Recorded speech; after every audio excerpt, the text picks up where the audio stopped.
Bismillahirrahmanirrahim. Assalamualaikum warahmatullahi wabarakatuh. Waalaikumsalam warahmatullahi wabarakatuh. Alhamdulillahirabbil alamin wa bihi nasta'in ala umuri dunya waddin. Shalatu wassalamu ala asrofil anbiya'i wal mursalin sayyidina wa maulana Muhammadin wa ala alihi wa sahbihi ajma'in. Amma ba'du. Pertama-tama marilah kita panjatkan puja dan puji syukur atas kehadiran Allah Subhanahu wa taala, yang mana karena nikmat syukur yang telah Allah berikan kepada kita sehingga kita dapat berkumpul untuk menuntut ilmu pada malam hari ini. Salawat beriring salam marilah kita kirimkan kepada junjungan Nabi besar Muhammad sallallahu alaihi wasallam, telah membawa kita dari zaman jahiliyah hingga zaman perang menderang seperti saat ini. Lalu teman-teman sekalian, hari ini apa kabar? Alhamdulillah baik. Bapak baik nggak? Baik. Alhamdulillah baik. Sebelum pelajaran saya mulai, saya ingin absen terlebih dahulu. Yang pertama, Ahmad Siril Wafa. Hadir, Pak. Bagus. Ali Zaki. Fadlan Hawari. Hadir. Iman Fatur Rahman. Hadirin. Hadirat. Khairil Tamimi. Hadir. Kuku Ferdiansyah. Hadir Pak. Kuku ini minggu kemarin gak datang ya? Iya, Pak. Alpain saya Pak. Ini males, Pak, kayak, Pak. Bolos Pak. Warnet Pak. Kebiasaan kamu itu. Kebiasaan. Muhammad Fauzan. Hadir Pak. Muhammad Sultan. Hadir Pak. Baik, semuanya hadir ya. Dikit banget yang absen ya, Pak. Untuk materi kita pada hari ini yaitu kita akan membahas tentang zakat. Sebelumnya ada yang tahu apa itu zakat? Udah tahu Pak? Bagus. Itu dong nggak tahu. Emang zakat itu apa sih, Pak? Nah, bagus, pertanyaan bagus. Zakat ditinjau dari segi bahasa memiliki banyak arti, yaitu al-barakatu yang mempunyai arti keberkahan, atau haratu yang memiliki arti kesucian, al-nama yang mempunyai arti pertumbuhan dan perkembangan, dan as-solahu yang memiliki arti berkesan. Zakat itu merupakan rukun Islam yang ke Empat dong. 5 Pak. Ada 3 ada 4. 4. 4. tiga, Islam tiga dari yang rukun Islam kelima. 3, Pak. 3. Ya betul. Yang merupakan dasar atau fondasi bagi umat Islam untuk dilaksanakan. Zakat itu hukumnya Wajib. Wajib. Bagi yang mampu, Pak. Wajib ain. Ya kan? betul. Wajib ain. Zakat itu hukumnya wajib atau fardu ain bagi setiap muslim apabila telah memenuhi syarat-syarat yang telah ditentukan. Kewajiban zakat ini telah ditetapkan oleh Allah dalam Quran, hadis maupun serta ijma. Selanjutnya dasar hukum zakat. Ada yang tahu dasar hukum zakat itu ada berapa? Dasar hukum, Pak. Tulis Pak. Ada 2, yaitu pertama Al-Quran Hadis. dan hadis. Hadis. Bacakan coba Pak. Dalilnya apaan, Pak? Hadisnya apa Pak? Nah, dasar hukum tentang zakat salah satu firman Allah dalam surat An-Nur ayat 56. A'udzubillahi minasyaitonirrajim. Bismillahirrahmanirrahim. Wa aqimus sholata wa atuz zakah wa ati'ur rasul la'allakum turhamun. Dan dirikanlah salat, tunaikanlah zakat, dan taatlah kepada Rasul agar kamu diberi rahmat. Selain dari Al-Quran, dasar untuk menunaikan zakat adalah hadis Rasulullah. Salah satunya yang diriwayatkan oleh Imam Bukhari, yang artinya dari Ibnu Abbas berkata, Abu Sufyan radhiyallahu anhu telah menceritakan kepadaku bahwasanya Nabi Shallallahu alaihi wasallam bersabda, kami diperintahkan untuk mendirikan sholat, menunaikan zakat, menyambung tali persaudaraan, dan menjaga kesucian diri. Hadis riwayat Bukhari. Selanjutnya, syarat dan rukun zakat. Syarat wajib zakat itu adalah pada setiap harta yang telah memenuhi kriteria, syarat, dan sebab zakat, baik pemilik tersebut sudah mukallaf atau belum. Rukun zakat yaitu unsur-unsur yang harus terpenuhi sebelum mengerjakan zakat. Rukun zakat itu meliputi orang yang berzakat, harta yang dizakatkan, dan orang yang berhak menerima zakat. Jika salah satu dari itu tidak ada, maka zakat tidak bisa terpenuhi. Menurut jumhur ulama, syarat wajib untuk mengeluarkan zakat ada 8. Yang pertama, beragama Islam. Hendaknya orang yang ingin mengeluarkan zakat berasal dari orang muslim. Sebab zakat tidak wajib bagi orang yang non muslim, karena zakat adalah merupakan salah satu rukun Islam. Yang kedua, berakal, sehat, dan dewasa. Zakat diwajibkan kepada orang yang berakal dan orang dewasa, sebab anak yang belum dewasa dan orang yang tidak berakal tidak mempunyai tanggung jawab hukum. Yang ketiga, merdeka. Para ulama sepakat bahwa zakat hanya diwajibkan pada seorang muslim yang merdeka dan memiliki harta yang jumlahnya melebihi nisab. Selanjutnya sampai pada nisab. Ada yang tahu nisab itu apa? Mencapai apa? Batas. Ya, betul. Nisab itu adalah sejumlah harta yang mencapai jumlah tertentu yang ditentukan secara hukum, yang mana harta tidak wajib dizakati jika kurang dari ukuran tersebut.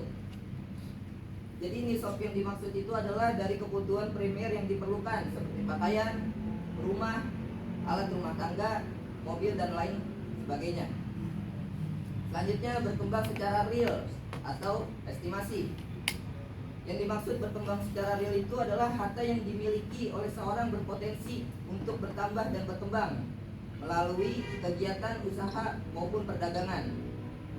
Sementara itu, untuk estimasi adalah harta yang mempunyai kemungkinan bertambah, seperti emas, perak, atau mata uang, yang semuanya kemungkinan pertambahan nilai dengan memperjualbelikannya.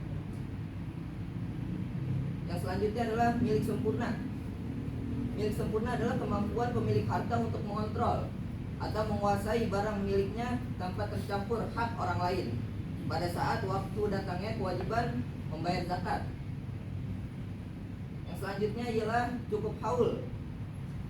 Cukup haul itu adalah harta kekayaan harus sudah ada yang dimiliki selama 1 tahun dalam kalender penanggalan Islam. Dan yang terakhir adalah bebas dari hutang. Bebas dari hutang itu kepemilikan sempurna yang dijadikan persyaratan zakat dan harus lebih dari kebutuhan premier. Haruslah pula cukup 1 nasab yang bebas dari hutang. Selanjutnya, syarat sah zakat, yaitu ada 2. Yang pertama, niat, dan yang kedua adalah tamlik. Apa itu niat? Bisa aja. Sungguh-sungguh. Sungguh. Terus? Bergiat-giat. Niat ada di dalam hati kan, Pak? Ya, nggak salah. Iya, betul. Terus Bapak berpendapat nggak Bapak? Diucapkan dengan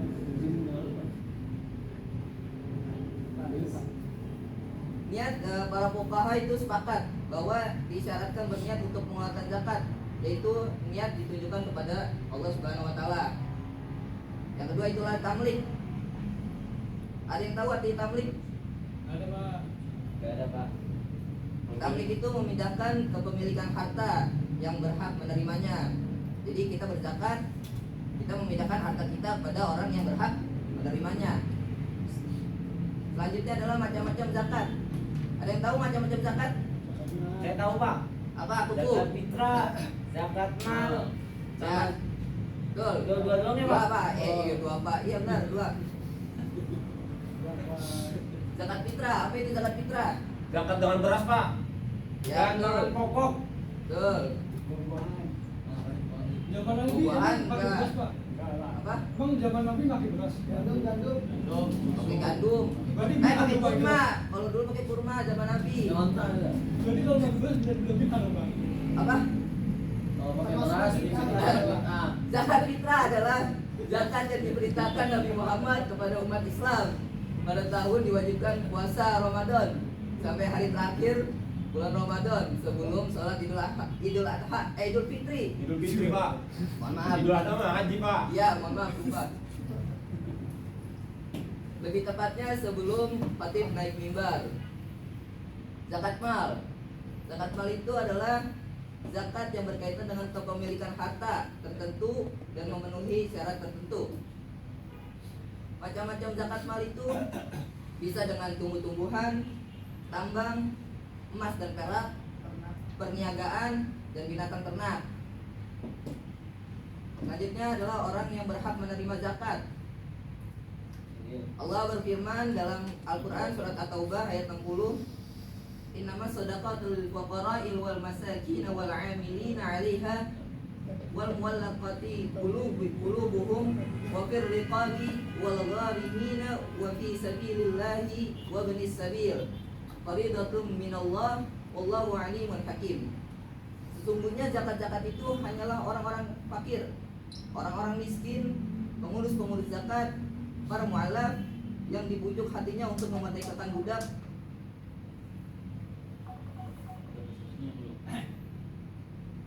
orang-orang yang berhutang di jalan Allah, dan untuk orang-orang yang sedang dalam perjalanan sebagai suatu ketetapan yang diwajibkan Allah, dan Allah Maha mengetahui lagi Maha bijaksana.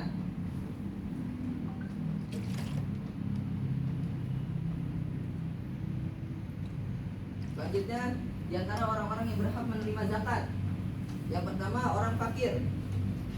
Orang fakir adalah orang yang amat sengsara hidupnya.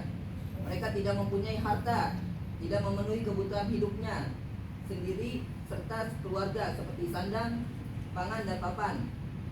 Sementara orang miskin itu adalah orang yang tidak cukup penghidupannya dalam keadaan kekurangan, tetapi dalam kondisi mereka tidak mengemis atau tidak pula meminta belas kasihan kepada orang lain. Perbedaannya orang fakir dan orang miskin itu apa? Fakir lebih miskin. Pak, Ya. kalau fakir itu dia tidak mempunyai suatu barang. Tapi kalau misalkan orang miskin, dia mempunyai tapi dia tidak mampu untuk mencukupi kehidupan sehari-hari. Ya, Orang miskin betul, pas-pasan ya Pak. Apa? Orang miskin pas-pasan. Ya. Ya, saya Pengalaman Pak. Jadi orang fakir itu lebih tepatnya dia tidak mempunyai pekerjaan sama sekali. Betul Pak. Tetapi orang miskin itu mempunyai pekerjaan, cuma tidak memenuhi kebutuhannya. Selanjutnya adalah amil zakat. Amil zakat itu adalah orang yang tunjuk negara untuk mengurusi masalah zakat, seperti para pengumpul, para penyimpan, para penjaga keamanan, para penulis, serta para penghitung yang bertugas untuk menghitung berapa kadar zakat yang harus dibayarkan dan kepada siapa yang harus dibagikan. Yang selanjutnya adalah mualaf. Apa itu mualaf? Orang yang baru masuk Islam. Ya, betul. baru masuk Islam. Ya, telat. Selanjutnya adalah rikob. Apa itu rikob? Orang yang berjuang kepada Allah. Salah. Ah, Rikob itu adalah orang yang memerdekakan budak. oh, ya. Selanjutnya adalah gharim. Apa itu gharim? Zalim. Gharim. Zalim. Pakai go. Gharim itu adalah orang yang berhutang. Tentunya itulah adalah orang yang berhutang di jalan Allah, bukan pada di jalan kemaksiatan. Itu berhak menerima zakat. Yang selanjutnya adalah fi sabilillah. Orang yang berjuang di untuk keperluan Islam. Terus yang terakhir adalah Ibnu Sabil. Adalah orang yang sedang dalam perjalanan keluar dari daerahnya yang bukan tujuannya untuk bermaksiat, tetapi mengalami kesengsaraan atau kekurangan dalam perjalanannya. Lalu siapa saja orang yang tidak berhak menerima zakat? Orang kaya Pak. Betul. Terus Pejabat Pak. sama aja. Jokowi. Nabi. Hah? Nabi. Ya betul. Kalau orang yang sedang-sedang aja. Presiden Pak. Orang yang mampu Pak. Ya, yang bikin nasi goreng sedang enggak. Orang mampu. Yang pertama tentunya orang kafir. Karena zakat itu diharuskan untuk orang muslim. Yang kedua adalah Bani Hashim atau keturunan Nabi. Dan yang ketiga adalah orang tua dan anak. Para ahli fikih sepakat bahwa zakat tidak boleh diberikan kepada ayah atau ibu, kakek atau nenek ataupun anak atau cucu. Pasalnya muzaki harus menafkahi orang tuanya dan kakek neneknya dan juga anak dan cucunya. Sementara selanjutnya adalah istri. Istri juga tidak boleh mendapat zakat. Sebab para ulama sepakat bahwa suami tidak memberi zakat kepada istri sebab menafkahi istri adalah kewajibannya. Sehingga dengan nafkah tersebut istri tidak perlu menerima zakat. Dan yang terakhir adalah orang kaya. Sebagaimana hadis Rasulullah, tidak halal bagi orang kaya dan orang yang mempunyai kekuatan tenaga mengambil sedekah zakat. Hadis riwayat 5 ahli hadis selain An-Nasai dan Ibnu Majah. Mungkin pelajaran kita cukup sampai di sini. Kurang lebihnya saya mohon maaf. Wassalamualaikum warahmatullahi wabarakatuh. Waalaikumsalam warahmatullahi wabarakatuh.